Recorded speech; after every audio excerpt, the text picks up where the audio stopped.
Mesdames, Messieurs, la principale préoccupation du gouvernement en ces périodes difficiles pour notre économie est de soutenir les populations en général et les travailleurs en particulier.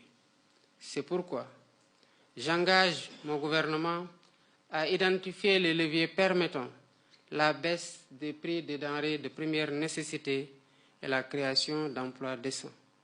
Il s'agit d'une priorité absolue de mon gouvernement qui devra être soutenue par le renforcement du secteur de l'agriculture en vue d'atteindre dans le moyen terme notre souveraineté alimentaire. Je compte poursuivre pour les approfondir les initiatives déjà prises en faveur des acteurs et des unités du secteur de l'économie sociale et solidaire. Notre ambition est d'en faire un levier du développement durable et local, créateur d'emplois. Mesdames, Messieurs, à l'heure du numérique, le service public connaît de profondes mutations qui, à terme, vont permettre de juguler définitivement les lenteurs administratives dont se plaignent les usagers. Ainsi, dans le souci de moderniser l'administration, l'État du Sénégal compte engager de grands chantiers de digitalisation des procédures administratives.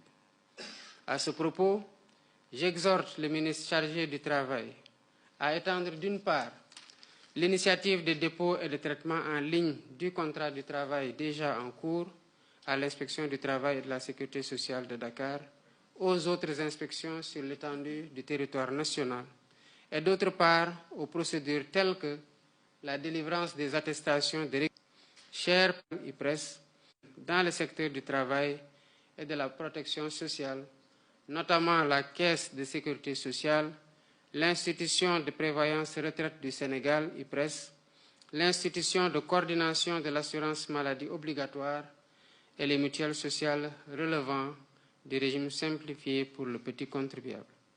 Chers partenaires sociaux, nous considérons que l'amélioration du cadre juridique du travail et de la sécurité sociale est une préoccupation juste et légitime partagée par les employeurs, les travailleurs et au-delà, les investisseurs.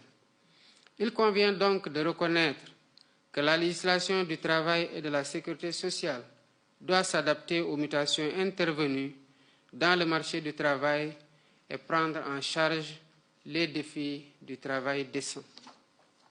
C'est pourquoi j'ai demandé au Premier ministre d'engager le gouvernement en relation avec les partenaires sociaux à une réforme du Code du travail pour mieux répondre à notre ambition de promouvoir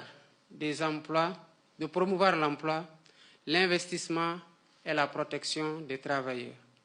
En outre, ce projet de texte prendra en compte le renforcement des pouvoirs juridiques de l'administration du travail en vue d'améliorer sensiblement l'efficacité de ces interventions dans le cadre de la régulation des relations professionnelles.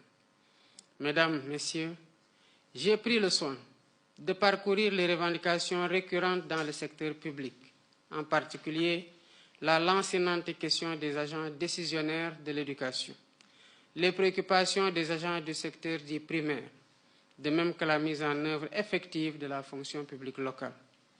Mon gouvernement tiendra dans les meilleurs délais, conformément à mes instructions données lors du Conseil des ministres du 24 avril 2024, des rencontres avec les acteurs afin d'y apporter des réponses appropriées pour stabiliser le climat social, gage d'un service public de qualité.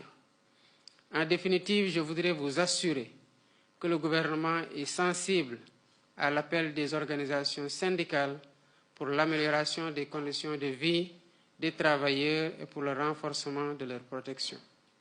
Le gouvernement sera à l'avant-garde pour rendre aux travailleurs sénégalais sa dignité.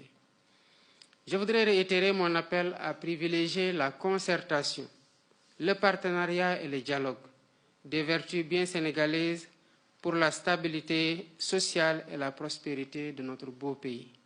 Dans ce cadre, des discussions inclusives seront initiées pour conclure un nouveau pacte social.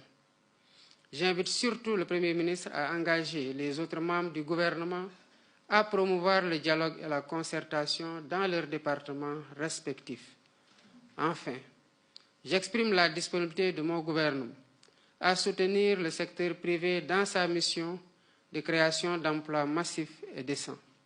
C'est tout le sens de la décision que j'ai prise de regrouper les départements en charge du travail et de l'emploi avec comme finalité la cohérence des politiques et l'efficacité des actions. C'est sur cet appel que je termine mon propos, tout en vous renouvelant mes vœux d'une bonne fête de travail. Je vous remercie de votre aimable attention.